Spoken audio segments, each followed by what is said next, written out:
Mr. Speaker, I'm grateful for this opportunity to update the House on the government's humanitarian response to Putin's depraved war on Ukraine. As the House knows, the UK's humanitarian support for Ukraine has been developed following close consultation with their government and governments in the region. On the 4th of March, I launched the Ukraine Family Scheme. It applies to immediate and extended Ukrainian family members, and everyone eligible is granted 3 years leave to enter or remain. Today, I want to set out further changes I'm making to the process to make it quicker and simpler. I have two overreaching obligations. First, to keep the British people safe. Second, to do all we can to help Ukrainians. No Home Secretary can take these decisions lightly, and I'm in daily contact with the intelligence and security agencies who are providing me with regular threat assessments. What happened in Salisbury showed what Putin is willing to do on our soil. It also demonstrated that a small number of people with evil intentions can wreak havoc on our streets. This morning, I received assurances which enable me to announce changes to the Ukrainian Family Scheme. Based on the new advice I have received, I am now in the position to announce that vital security checks will continue on all cases. From Tuesday, I can announce that Ukrainians with passports will no longer need to go to a visa application centre to give their biometrics before they come to the UK.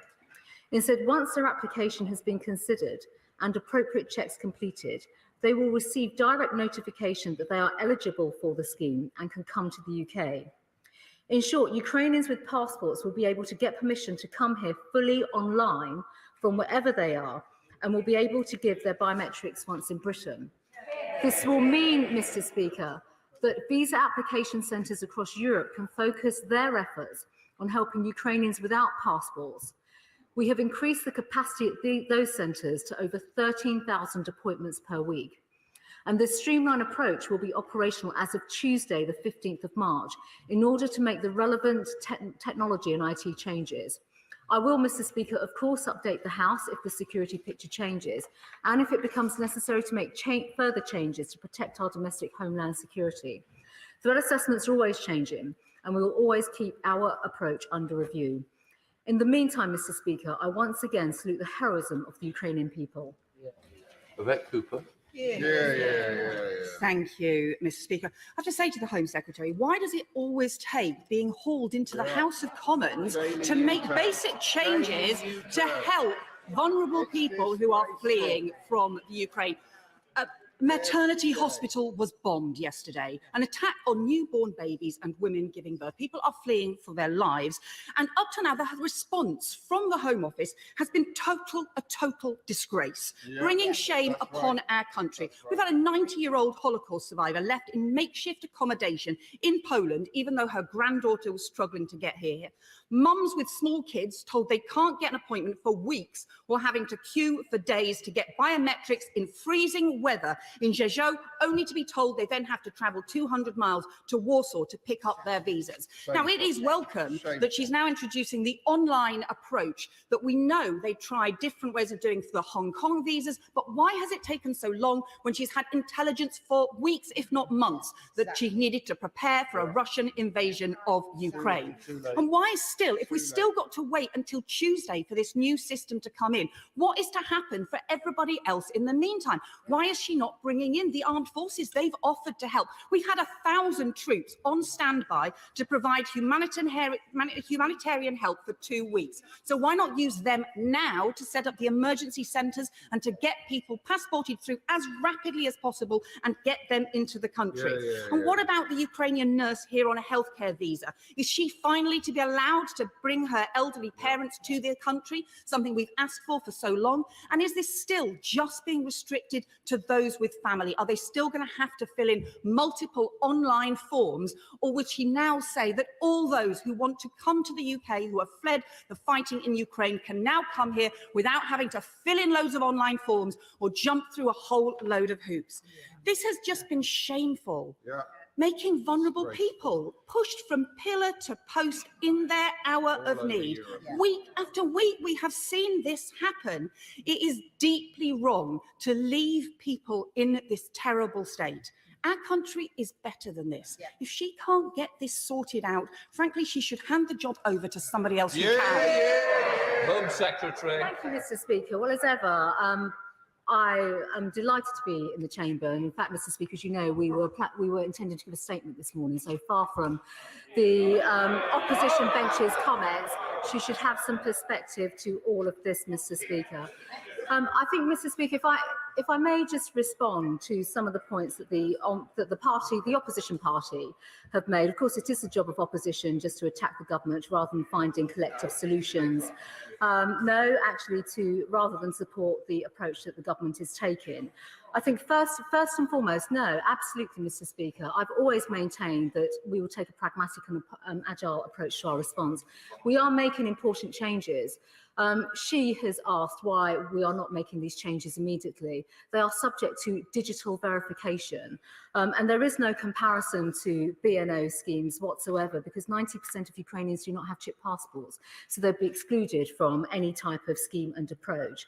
Visa applications are important in terms of this process, and what we are seeing, and it is important that we're flexible in our response, and we have been, is that there are many Ukrainians that do not have documentation.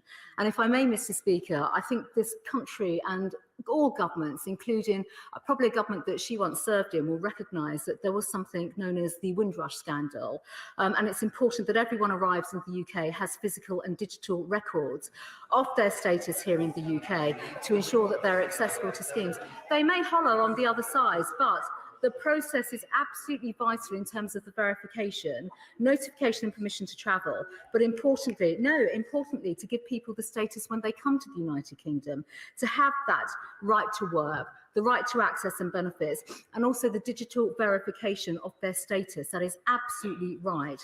And I think it is really important, Mr. Speaker, to remember again that yes, we have known this attack has been coming, but we have to work with the intelligence and security agencies. And no disrespect to the Honourable Lady, these checks and datas, biographical and warnings index, that is important security checks that can be done through this digital process.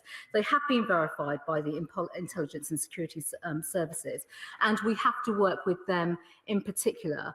At a time of war and conflict, Mr. Speaker, I think it's really important that we work together. And if I can just reflect on many of the comments and observations that I've heard directly from the Ukrainian members of the community in this country, Mr. Speaker, who I've spent a great deal of time with this week, not just on their applications, how applications are processed, but actually how applications can be done both in the UK and the United Kingdom. There are not wades and wades of forms. There is a very clear application process for families to undertake. We've been working with the government. I would actually emphasise to those that want to listen to me in this House rather than talk over me. And it is through that engagement, Mr. Speaker, importantly, that many of these families have said that they actually want to see the country come together in the support. And also, rather than have misinformation about back appointments that originated from the opposition party, that we should stick with the factual information about the scheme, that everybody should work together in terms of not just promoting the scheme, but actually making sure that those that need our help are united in our collective approach in terms of how not only do we serve them, but support them in getting their family members over to the United Kingdom. Mitchell.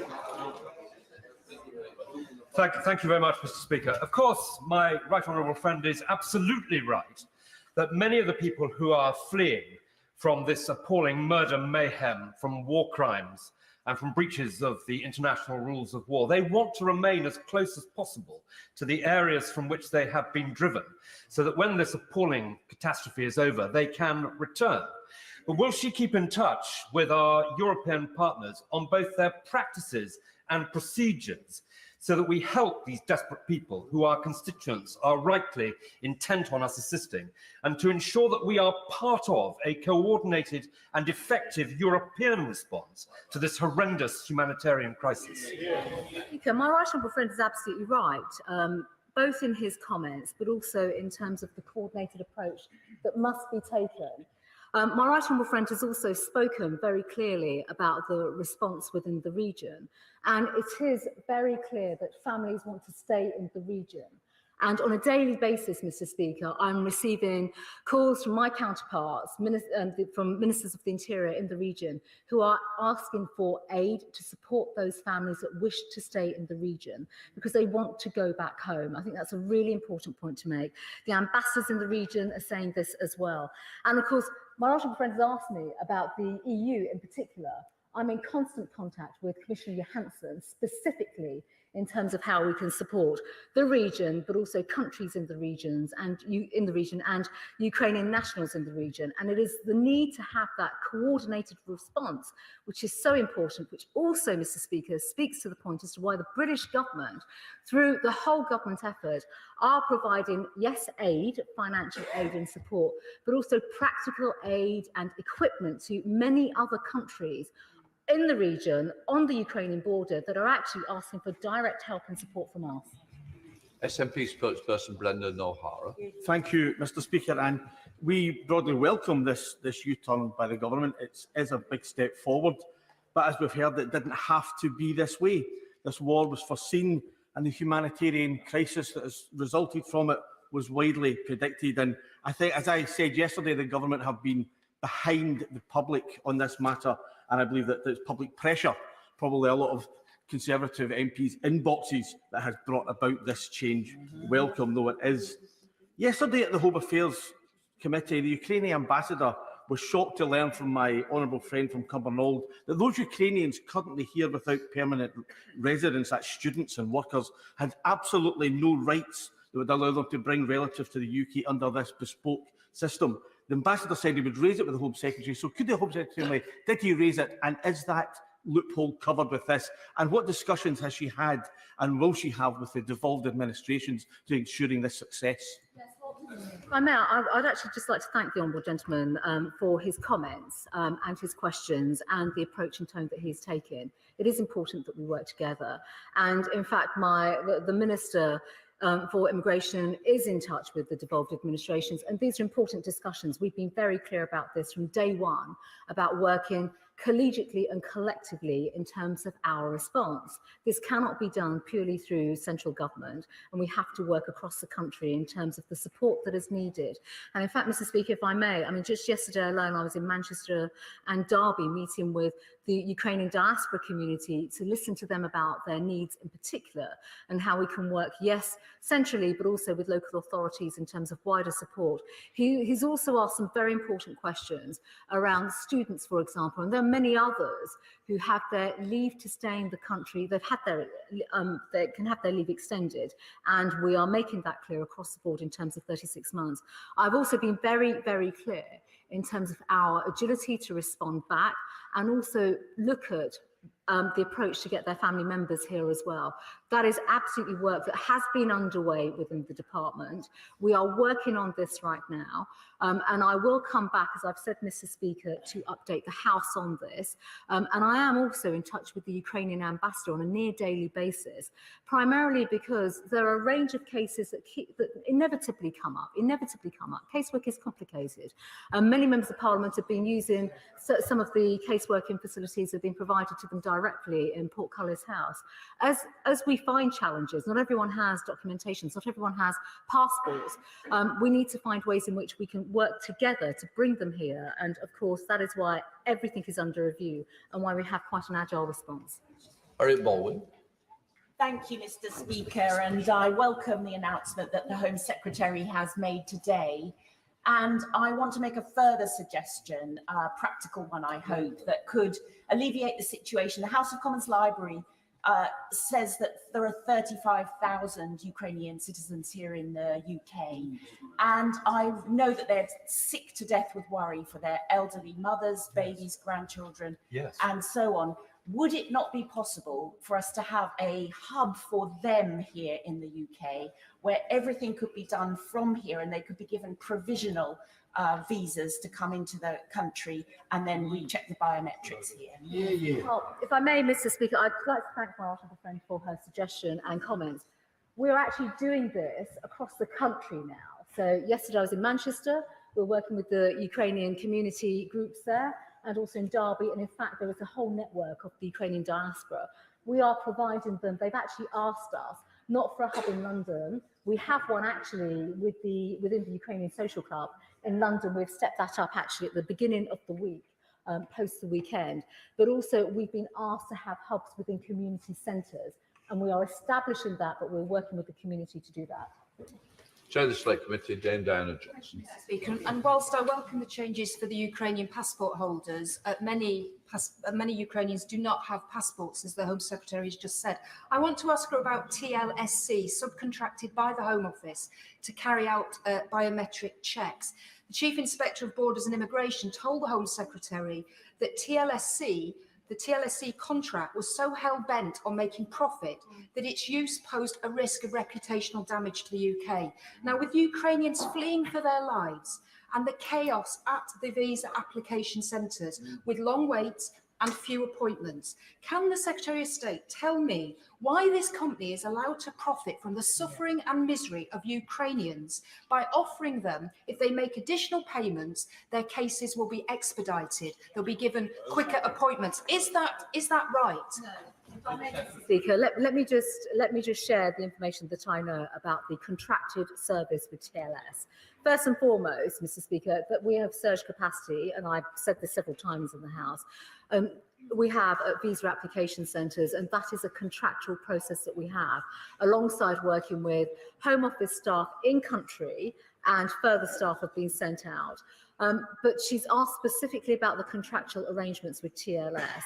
Our priority has been to surge their staff in country to create more appointments, and we have surged appointments. There have been 6,000 appointments available this week. As of Tuesday the 15th, there'll be 13,000 appointments with people that don't have documentation and passports. We can prioritise those without documentation and passports. Those with passports can use the digital service that will be set up from Tuesday or will go live. But I will come back to her as chair of the Select Committee on the contractual details, primarily because obviously these contractual details are organised through the departments, and there is a procurement process that goes on. So I will absolutely write back to her on specifics. But let me just finally just make one other point. With regards to Ukrainian individuals, family nationals, Ukrainian nationals coming to the United Kingdom to be reunited with their families, this is a free service. There are no charges in place whatsoever. I welcome the measures announced today, which are coming Tuesday, but could she not today suspend the carrier liability duty for Ukrainian passport holders presenting at Krakow or Warsaw airports to come to the UK to have the checks done in a secure setting here and be granted at least a visitor's visa, or remove Ukraine from the list of restricted countries so they could come here in the same way as an American tourist and be granted a visitor's visa subject to the checks in a secure setting? Am I wrong? No, well, look, I thank my honourable friend, and as ever, he is making practical suggestions in terms of what we can do. I'm afraid those checks cannot be suspended, and there's been work already across government looking at, particularly with the carrier liability aspect as well. It's the electronic authorisation to travel that we are speeding up through this process, through this digital system, so that once the individual receives the authorisation, they can go straight to a port and they can show that they have the authorisation to travel, and then they can board a plane or train to get to the United Kingdom. We cannot make any other travel changes on that basis because of the wider implications that has with other carriers. Mr. Bryan. Thank you, Mr. Speaker. Look, I think the whole of the House just wants the government to be and the UK to be as generous as possible and as unbureaucratic as is possible. If that's where we're getting to, we're pleased. But the thing that still nags away at me is, as I understand it, and as we were told in the Foreign Affairs Committee, the government has known since October or November of last year that Putin either wanted or intended to do this. So on so many levels, we've been really running to catch up. And I think a lot of us are asking, why didn't we know that we needed to put all of this in place like 2 months ago? And if I might I want Putin to be in a court of law. The International Criminal Court can't just judge a leader on the basis of initiating a war of aggression. Will she work to change that law? Well, I thank the honourable gentleman for his comments, and he is right. Of course, we've known that this attack was absolutely planned. What we are finding, though, and the schemes that we have obviously have been developed with the governments within the region. I must emphasise that, Mr. Speaker. Currently, right now, various countries within the region are asking for different requirements from the Home Office in terms of how we undertake our checks, how we process individuals, and we are trying to simplify this so that it just makes it easier across the board. So if I may, Mr. Speaker, in Poland last week, the Polish government asked us, please do not process people near the border or within the close proximity of the border, please use your visa application centres. The Hungarian government have asked us for a totally different approach and asked us for liaison officers on the ground. The Romanian government are asking us to come to the border. So we have deliberately chosen to use the facilities of the visa application centres to give the certainty and consistency in approach. Clearly, our objective has been throughout to try and streamline this. And the digital piece is challenging. It is not straightforward. We do have to change and change our codes, our systems, our structures, but recognise that many Ukrainians do not even have electronic passports. Passport and travel documentation is not consistent around the world. Hence the comment I made earlier on about Chip Checker and the BNO scheme, where 97,000 visas have been granted. On the Honourable Gentleman's point about President Putin and war crimes, I would just like to assure the House there is some very significant work that's taken place in this area, actually, across government, but also with policing and the CPS. I'm sure my colleagues in government will, and of course, exactly that, laws do need to change. With that, we will look at every single aspect in terms of prosecutions and how we can absolutely ensure that we all achieve the right outcome. Steve Becker. Thank you, Mr. Speaker. I'm very grateful for what my right honourable friend has said about the number of appointments that there will be, and I'm very grateful to Visa Application Centre staff for working so hard. But I understand that the Warsaw Centre is closing at 5 p.m. and at weekends. Could she possibly do something to extend opening hours? No, my honourable friend has made a very, very important point. This is because of labour laws in Poland, and there have been extensive discussions via government, Foreign Office, Home Office, in terms of getting the extensions. We would love them to be working much longer hours. Believe you me, we've been pursuing this, including the weekends. As I've said, every country and region has a different response and different laws that we have to respect and work with, and we are absolutely doing everything we possibly can to get those extensions. Mr. Speaker, I don't think I've ever seen my Edinburgh South West constituents more angry than they are this week about what the government have done or not done so far on this. Mr. Speaker, the fictional Prime Minister Jim Hacker once said that it was important for the government not to look heartless and feeble at the same time. But I'm afraid that's what they have done for the last week. So I welcome this U-turn. But will the Home Secretary also take the opportunity to apologise to the Ukrainian refugees whose suffering has been needlessly exacerbated by the Home Office's ineptitude? And will she apologise to many of my constituents who have Ukrainian relatives whose suffering has been exacerbated by her department's ineptitude? If I may, first of all, to correct the Honourable Lady, since I've become Home Secretary, we've welcomed to the United Kingdom 20,000 Afghanistan refugees and 97,000 Hong Kongers. Over the last 2 years, if I may say, and these numbers are completely unprecedented, and I'll take no lectures from her about heartlessness, particularly, Mr. Speaker, in light of the lack of take-up of the dispersal scheme for those people that need housing that come to the United Kingdom. So, you know, for those fleeing persecution, I would absolutely say that she and her government need to look at themselves. I make the point as well, Mr. Speaker, if I may, it is by working with the Ukrainian community in the diaspora. She's already heard me say to the House a few times now about the work that we're doing directly with them to help their family members come over. And I think it would be good to recognise, actually, that we achieve the right outcomes, not just by working together, but actually giving them the support in terms of how the application process can be made, and we are doing that in government, to correct her. We have done it to date. We have indeed, and I'm sorry if she's not been able to use many of the facilities that we have made available to her constituents and herself to actually make these cases come through, Mr. Speaker. Robert Rutland. Speaker, I welcome my right honourable friend's announcement today, and she knows that I and others have been pushing for tech and biometrics to be used more constructively. But with regard to the repurposing of officials and their movement to the front line, not just from within the Home Office, but from across government? Will she work with the excellent new Refugees Minister to ensure that we can get that real sense of coordination and urgency here? As Russia leaves the Council of Europe and denounces the European Convention of Human Rights, the slide into tyranny continues. This is a crisis that will not wait. My friend is absolutely right, and we are blessed, I think, with the appointment of our noble friend in the other place as Refugee Minister, because this is about coordination.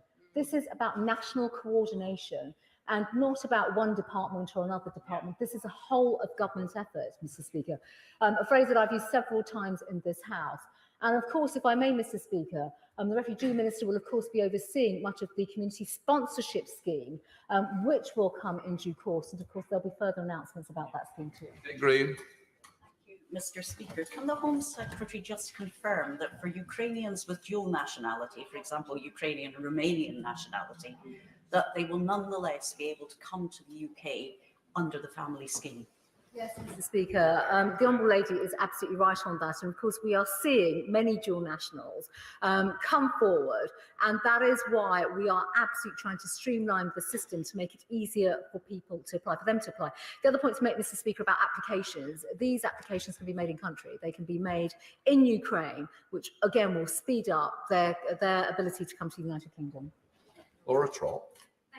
Yeah, and I'm grateful for the announcements today, which will directly benefit the families of my constituents. Can I ask a point of clarification? If a Ukrainian has a Ukrainian ID card rather than a passport, can they apply entirely online? No, Mr. Speaker, this will be passports only for all the security checks that can be taken through passport data. And this is part of the problem or the wider challenge that we've had in terms of documentation.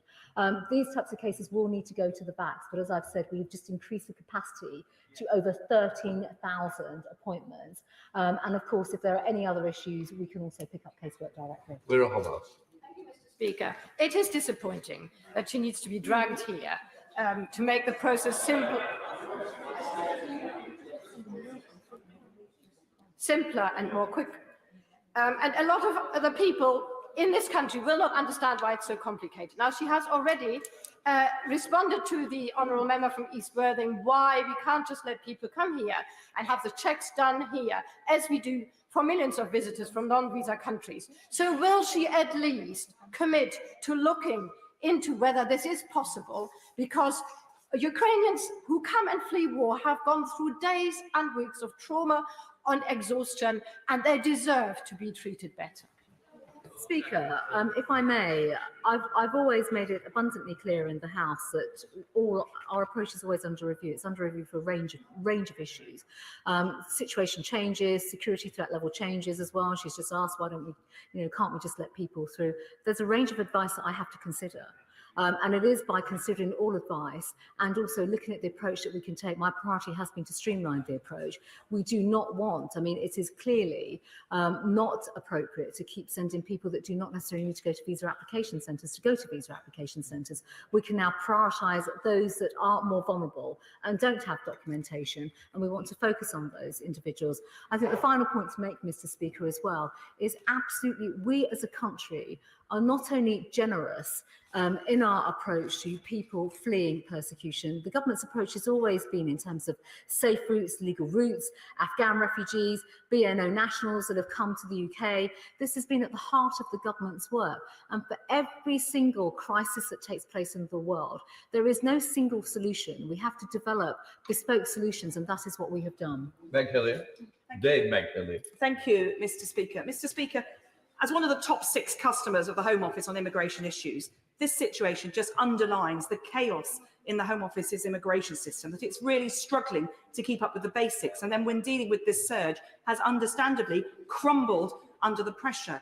But I'm concerned that while we've been waiting all of these days, we know there are security checks that need to take place. But what security risk is there of 90-year-old women, of people in their 60s, of mothers and small children? And has she not given some thought to progressing them through faster and doing more checks here in the UK? The answer is yes, and that's exactly what we have been doing. Mark Harper. Very much, Mr. Speaker. First of all, can I welcome what the Home Secretary said this morning, combining security with a generous approach. Both of those are essential and must be delivered. In my experience of the Home Office, officials in the Home Office who are focused on protecting our country respond well to clear and decisive leadership. So can I just check so that it's clear, does the Home Secretary retain overall responsibility for the whole of our refugee policy, including the humanitarian sponsorship scheme, so that people know where the buck stops? And when does she expect to be able to come to the House to set out further details? My right honourable friend is absolutely right, and he will be too familiar, it's fair to say, with the various processes around immigration, checks, digitalisation, security, the wide considerations that have to be made constantly. In terms of wider refugee policy, this is a whole of government effort. So parts of this, in particular the community sponsorship route, as I announced in the House last week, will be led by Deluxe. They will be leading on that primarily because of the local authority engagement, the safeguarding that's required. There'll be further announcements, Mr. Speaker, on this, but the Refugee Minister in particular will be split between both departments to assist with the coordination effort that is required. And I know my right honourable friend will be so familiar actually with the vulnerable Syrian refugee scheme and how that was created. We are effectively trying to build upon some of the previous models that have worked successfully in government. Sir William Cash. Thank you, Mr. Speaker. May I commend my right honourable friend for the calm and collected manner in which she's presented the statement and for the manner in which she has dealt with the really serious and complicated problems that this represents. And furthermore, to commend also members from both sides of the House who have shown conspicuous interest in trying to get together over this subject rather than just to produce carping criticisms. I thank my honourable friend for his comments and his acknowledgement of the very difficult work. Of course, as a country, our priority is absolutely to bring people over from the Ukraine at their time of desperate need and give them the protection that they need as well. But as I said, Mr. Speaker, every crisis requires a bespoke response, and that is what this government has been working on. Speaker, the Home Secretary is doing a difficult job at this stressful time with this horrible war that Putin's unleashed against these innocent people.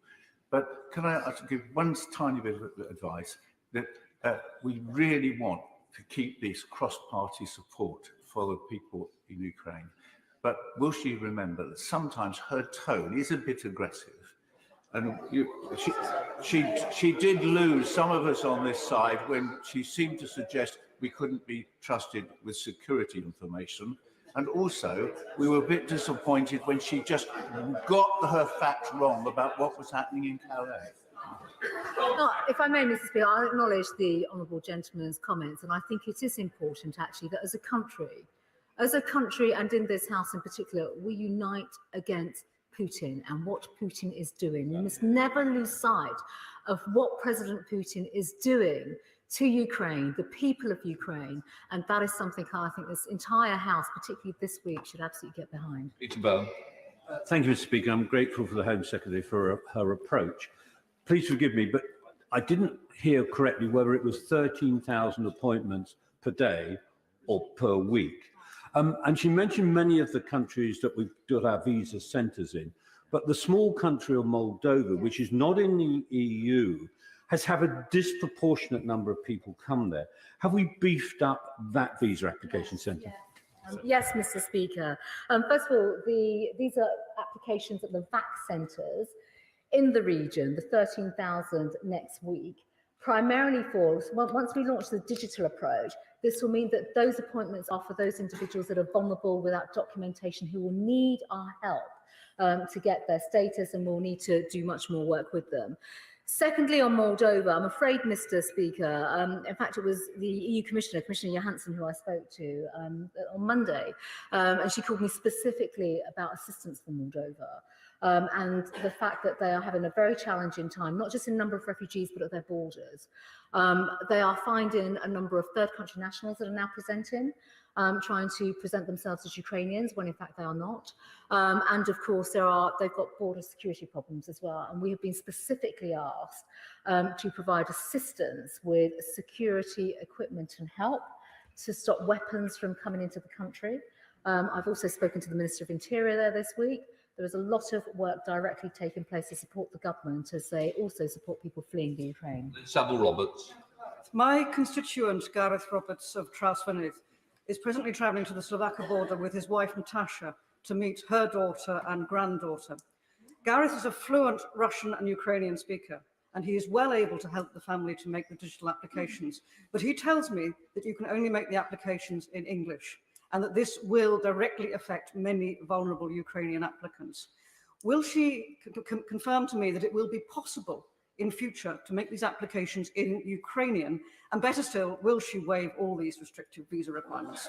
Mr. Speaker, the applications are in English because the checks have to be done in the UK in particular by British people. We are, however, Mr. Speaker, there is work taking place to see what we can do, particularly primarily because we are bringing in Ukrainian and Russian speakers to help us not just with translations, but to see what more we can do to deal with getting forms in the right language, but also having more staff in our centres as well, working directly with the Ukrainian community. And that equally applies in the UK through the hubs that we are creating. Thank you, Mr. Speaker. I warmly welcome today's announcement, which I and other colleagues have been calling for. As my right honourable friend knows, after the visit at the weekend, which I'd like to thank her for, the Association of Ukrainians in Great Britain is headquartered in my constituency. And I would ask my right honourable friend, given the amount of correspondence and issues that they are having put into them, if she would consider a direct link for them into the Home Office. Mr. Speaker, I do want to just give my thanks as well to the Centre for everything they've been doing. It was very humbling actually to spend so much time with them on Sunday. It really was. But again, to understand from them issues, barriers and challenges. And of course, I've said from day one, Mr. Speaker, we work with the community. We have to ensure that everything we do in our approach works for them. We are providing direct help, and we are setting up a hub specifically in the centre for the community. I was quite struck actually by some of the complexities that we have seen, particularly with elderly family members and how they can come to the United Kingdom. The hub in the Honourable Lady's constituency is one that will be replicated with some of the other locations that I referred to earlier on. Thank you very much, Mr. Speaker. My constituent's Ukrainian wife, Ludmila Florence, was turned away from the UK visa office in Warsaw, being told she had to book an appointment and make her application online. The UK immigration website repeatedly stated, "Sorry, there is currently a problem with the service. Please try again later." She eventually now has an appointment, but not until the 17th of March. What is Ludmila supposed to do whilst the Home Secretary is getting her act together? Well, if the Honourable Lady had listened to my statement earlier on, she would absolutely have heard what the process is. In fact, the application could be done even from Tuesday digitally. But if she would like to present me with the case, I'd be very happy straight after this question. Well, we do have the hub in Port Calais House, which actually has been working through cases. I don't know if the Honourable Lady has been using this, but if she has difficulty with that, then she's very welcome to give me the case straight after the EQ, and I'll make the calls myself directly. Richard Fuller. I was shocked to hear the Labour front bench imply that they would throw away or downplay essential security checks in their mad dash to be seen to be doing something. I know our Home Secretary will stand firm on our borders. But will my right honourable friend, the Home Secretary, also use this opportunity to thank the many thousands of families around this country who have stepped forward to say that they wish to give support to Ukrainian families? And will she tell them she'll work? I think we need to check the Hansard after. It's not quite how I remembered it, to be quite honest. And I don't want to get into a slanging match. We need to be correct on the information that we challenge. So please, I think afterwards, if we were to check it, it might be a much easier way. Richard Fuller, if you want to. I'm grateful. If I got that wrong, I do apologise to the Shadow Home Secretary if I did get that incorrect. My point was the balance that the Home Secretary has herself. Will she use this opportunity to thank the many thousands of British families who step forward? They wish to help Ukrainian families, that she will work night and day to enable them to fulfill their generosity. Speaker, my honourable friend is absolutely right in everything that he said. There's no question about that whatsoever. With regards to the Ukrainian community across the United Kingdom, they've been absolutely extraordinary. They really have. In really their resolve, in particular, their fortitude at a very, very difficult time to provide much needed support and resource, but importantly, to support people coming over to the United Kingdom. Mr. Speaker, I don't want to preempt any further statements on community support, primarily because there is a scheme in government that is under development. But many members of the community have been shaping that scheme and how that help can also be given. Marita. Mr. Speaker, I spoke about my constituent this week in this place. Yesterday, he made it to Warsaw with his Ukrainian wife and her daughters to be told that he might get an appointment on the 18th of March, but they weren't sure because the systems were down and they'd have to wait till they came back up to check that that was possible. I don't think that anything you've said today, Home Secretary, has helped forward my constituent because he's been told to apply yet again. The systems aren't working. The only things working, and I've seen the women, and they're all women, they were mainly women down in Portcullis House working their butts off to try and help, but the systems don't work. Online applications are going to make it even worse. Here. Sorry, Mr. Speaker, but if I may, our systems have been working, they are working. I can't comment on her particular case and the generalities that she's spoken about, but as I've said, I will happily take it away and look at it directly, because I cannot respond to when there are thousands of applications on a daily basis being made. Green. I welcome the extra flexibility that my right honourable friend has introduced into the system, particularly the capacity to take biometrics in this country, which she will know many of us have been calling for. Can she clear up, are these new arrangements simply for those coming on the family route, or do they apply more generally? And if the former, can she give some kind of indication as to when we're going to hear more about the humanitarian sponsorship route? Mr. Speaker, if I may, Mr. Speaker, the simplifications are to the family scheme, so it is the same scheme, but we are simplifying the process and digitalising it. And with regard, I can't preempt the humanitarian scheme, which is being led by Deluxe, but there will be statements. There will be statements. I can't say when, because the department are working on the details of the scheme. The agreement. Thank you, Mr. Speaker. Can I raise the case of Artur Nadiev, a Ukrainian PhD student at the University of Nottingham? Artur has encountered confusion and difficulties applying for a UK student visa. He's currently in Munich. And on the 5th of March, UKVI advised that he needs to take a TB test to obtain a visa, even though Home Office updated rules for Ukrainian citizens travelling to the UK state that TB tests have been waived. So can she clarify whether Artur can now obtain his visa and come to the UK without needing to travel to a third country in order to obtain a TB test? Absolutely correct, Mr. Speaker. Scott Benton. Speaker, this country has a proud history of providing sanctuary to those fleeing for their lives, and I welcome the various routes we've made available to those displaced from Ukraine. There will always be those who seek to exploit this country's generosity for more malicious aims. And so, will my right honourable friend confirm that the integrity of the appropriate security checks will not be compromised whilst we are speeding up the visa process? Well, my right honourable friend is absolutely right, and this has been absolutely verified through the agencies and departments that we work with. Speaker, with one of the largest Ukrainian populations in the country in Westminster, I welcome this late change of heart by the government, and I hope that it will work and work considerably more effectively than the Afghan scheme did. But can I just seek a clarification on the issue of work visas? Does this scheme mean that those who are here on work visas will be able to bring, for example, dependent relatives? Mr. Speaker, as I've said earlier on, we are absolutely looking at the whole categories, everyone that, Ukrainians on work visas, even student visas as well, and how we can make that happen. Jeremy Hunt. Can I welcome today's announcement and thank the Home Secretary for listening to the House, and ask her about my constituent Larry Sullivan, who owns a technology business in Russia. He has got some very able young software engineers desperate to get here. They would make a big contribution to the UK economy. They're fanatically against Putin's war of aggression. Is there a route for them to come here before Putin slams the door shut? If I may, Mr. Speaker, I'd like to come back to the right honourable gentleman and discuss that with him, because there will be ways. Live bets. Thank you, Mr. Speaker. I asked the Home Secretary last week about the arrangements for refugees when they come here. Many of them will need places for their children in schools, they'll need mental health support, and under both schemes, many will want accommodation.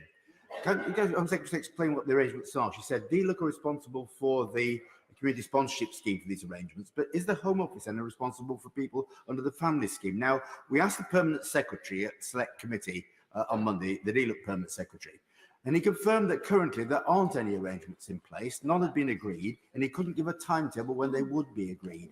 So shan't she update the House today on what the arrangements are under both schemes, or will the DLUC Secretary of State come to this House in the near future and update us? Yes, absolutely, Mr. Speaker. The right honourable gentleman is absolutely right. This is led by DLUC, the sponsorship route, and of course with sponsorship, as we discussed last week, I think, in the House, Mr. Speaker, accommodation will be a vital part, and also the engagement with local authorities. I cannot preempt the work of DLUC. Further statements will be made on this. And the honourable gentleman has also spoken about the family scheme as well. The community and family members are absolutely working together on that. But there is no doubt, and we should be very clear about this, access to public funds and public services are absolutely guaranteed within the family route, which is why collectively across government, and this is a government effort, it isn't about one department versus another, although some will lead on various details. We are working with DLUC, but also with the DAs in particular, to give them the support they need when more members of the Ukrainian community come over to be reunited with their family. Tom Randall. I welcome today's announcement, which I'm sure will be welcomed by the many Gedling residents who also want a generous approach. My right honourable friend has spoken about the processing centres in Poland, but I wondered whether she could update us on the processing of visas for those Ukrainian refugees currently in northern France. Yes, well, my friend makes an important point. So we have surged our visa application centre capacity across the region. There are sites in France, there is work in Calais, there's work in Lille, and we are also looking to expand our capacity in France based upon working with the French government, who are effectively identifying right now the various routes that people are using to travel through France to the United Kingdom. Thank you, Mr. Speaker.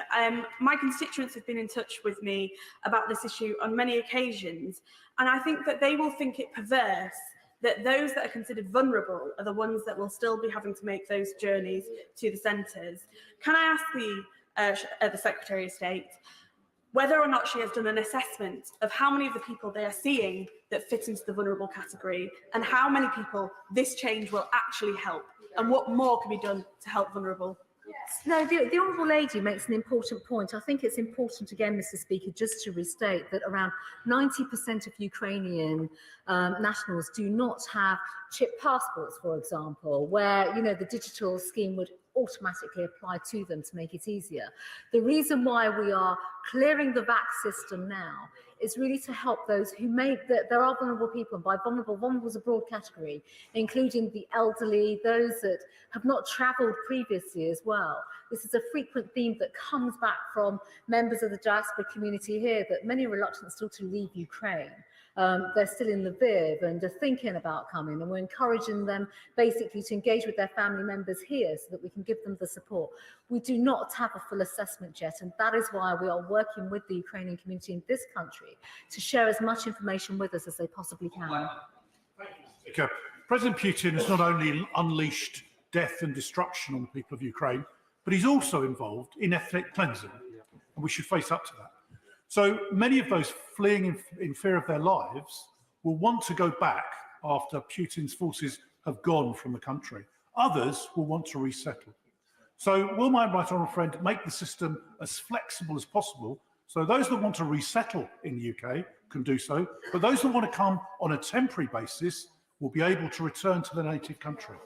Mr. Speaker, this is the theme that we hear constantly throughout the community, a recognition that, of course, people will want to go home. It is their country, it's a place of their birth, it's where they've lived their lives. There's no question about that. And of course, with that is why we're having a consistent approach across all schemes in terms of the leave period where people can come here for, even those on temporary leave. The other point, Mr. Speaker, the point about ethnic cleansing is so valid. There are still people of Ukrainian origin in Russia that are subject to such appalling persecution. And of course, these are people that are also in our thoughts and how we want to consider how we can help them too. Speaker, I spoke to a senior member from the Ukrainian community in my constituency yesterday, and he wanted to know this. What sort of resettlement schemes are being looked at to support orphans and unaccompanied children arriving here, and whether she would consider waiving all visa requirements for them? Well, very important point, Mr. Speaker. I've had similar discussions with the Ukrainian community across the country. And with that as well, Mr. Speaker, I may have mentioned in the House previously, there are a number of issues around safeguarding of children, particularly traveling through Europe. And even at the border now, there are a number of safeguarding and trafficking cases that aren't materialising. So in terms of children, unaccompanied children and orphans coming to the United Kingdom, of course, across government, and I say this across government because we have to work with relevant government departments as well, local authority work is being stood up to look at safeguarding and protection and how children could be brought over to the UK in a safe way and then ensure that they come to our country and they're given all the help and support that they need. Durham Bell. Thank you, Mr. Speaker. I thank the Home Secretary for her statement. She will know that yesterday the leader of Newcastle-under-Lyme Borough Council, Simon Tagg, together with all the other local authority leaders across Staffordshire, wrote to the Prime Minister and to her, saying that the people of Staffordshire and the authorities in Staffordshire stand ready and able to welcome Ukrainian refugees. So will she work with the Community Secretary to make sure that we in Staffordshire can play our part? Yes, Mr. Speaker. Kevin Brennan. Thank you, Mr. Speaker. Can the Home Secretary help me with something? My constituents, who I'm not naming publicly at their request, found out in December they were expecting a baby through surrogacy in Ukraine. Now, I visited the hub yesterday, and they've also been told this, that their surrogate mother does not qualify under the family visa scheme, and that I've been told by her officials that there's nothing that can be done about it. Now, after the scenes yesterday of the bombing of the maternity hospital in Ukraine, she can only imagine how my constituents are feeling about their baby, which is expected in a few months' time and which is a British citizen upon birth. Will she look again at this policy personally with a view to making a small tweak to policy for the small number of families who fall into this category? The Honourable Gentleman is absolutely right to raise surrogacy cases. There are a number of surrogacy cases that have obviously been raised with me. We are looking to make changes. We are absolutely looking to make changes to this. And also there are various requirements that we need to make in the UK with those particular families who obviously will be expecting a child through the surrogate and how that can all be brought together and families united. I am aware of these cases. Mr. Speaker, I welcome my right honourable friend's announcement this morning and likewise thank her in the face of rapidly changing circumstances, the number of times she has made herself available to engage with all members of this House on these important issues. Given the changes she has announced this morning, can my right honourable friend give me an assurance that we've now reached the optimum point in the balance between her first duty to protect the national security of our country and stripping away every unnecessary piece of bureaucracy that prevents or delays us helping, supporting and welcoming people fleeing the war at Putin's hand? Speaker, and as I've said in my statement, our number one priority is to keep our country safe while absolutely streamlining where we can, and we will continue to do this, we won't stop here, streamlining where we can process. My final point, Mr. Speaker, on this is, of course, situations can change, and with that, threat assessments can change as well, and obviously I'll keep colleagues updated on that. Rachel Mason. Thank you, Mr. Speaker. The Home Secretary has been on the wrong side of history and the wrong side of humanity. We are talking about women, children and older people. And my constituent's friend who has just crossed the border into Poland and was told when she went to get her visa to go back to a city called Kyiv in the middle of a war zone. There is still chaos at the borders.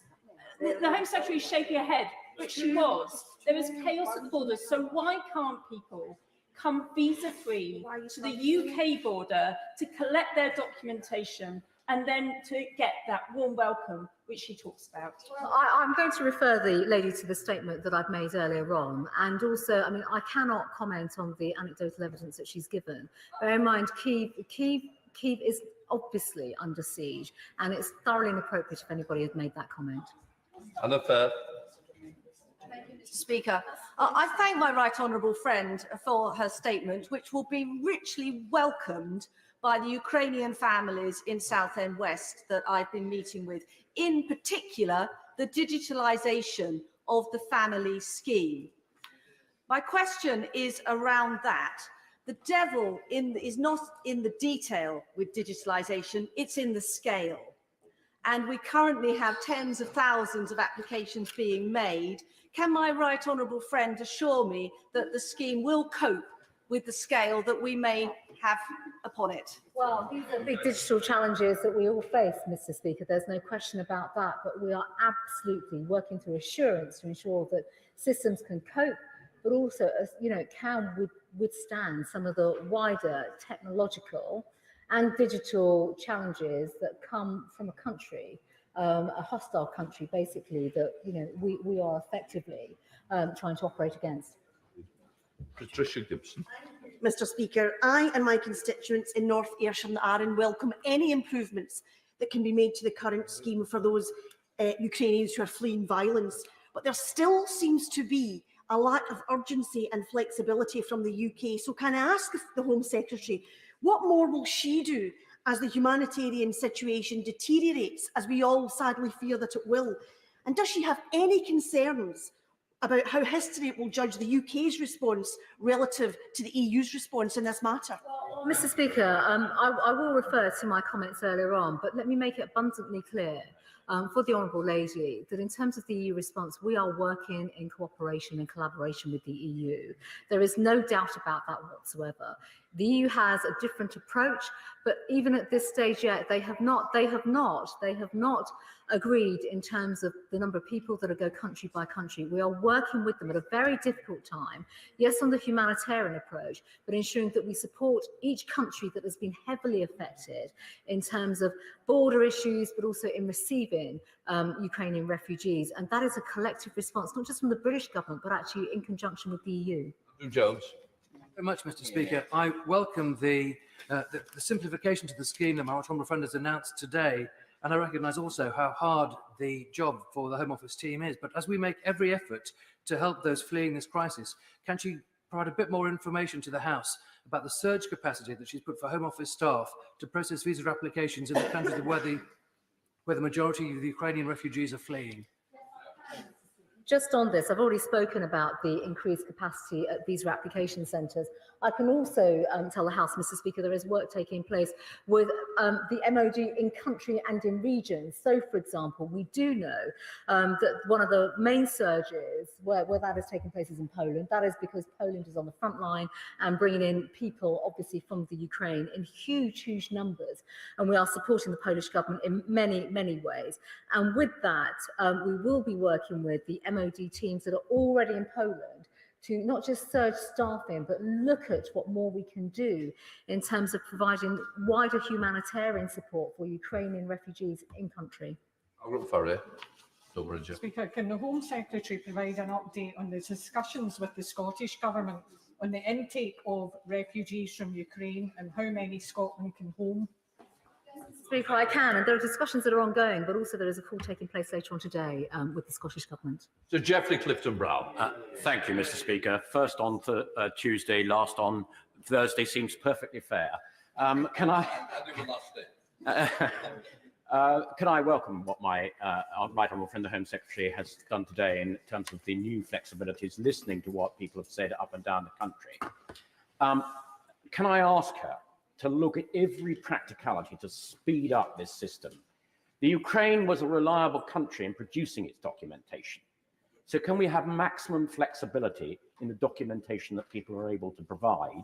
If they provide biometric and electronic data in another form, in an identity card or something like that, we should accept that. And indeed in passports, a lot of elderly people will have never needed to renew their passports. We should accept Ukrainian passports, whether they're electronic or not. And just a simple thing, can we have enough translators if the forms have to be in English, and enough people in post to actually answer queries rather than asking people to go to the back of the queue when they get it wrong? My right honourable friend is absolutely right on this. The documentation matter is absolutely constantly under review, and we have to, within the security context that I've spoken about. There are certain checks that can be done out of country, and there are certain checks that will be done in the United Kingdom, as I've outlined in my statement.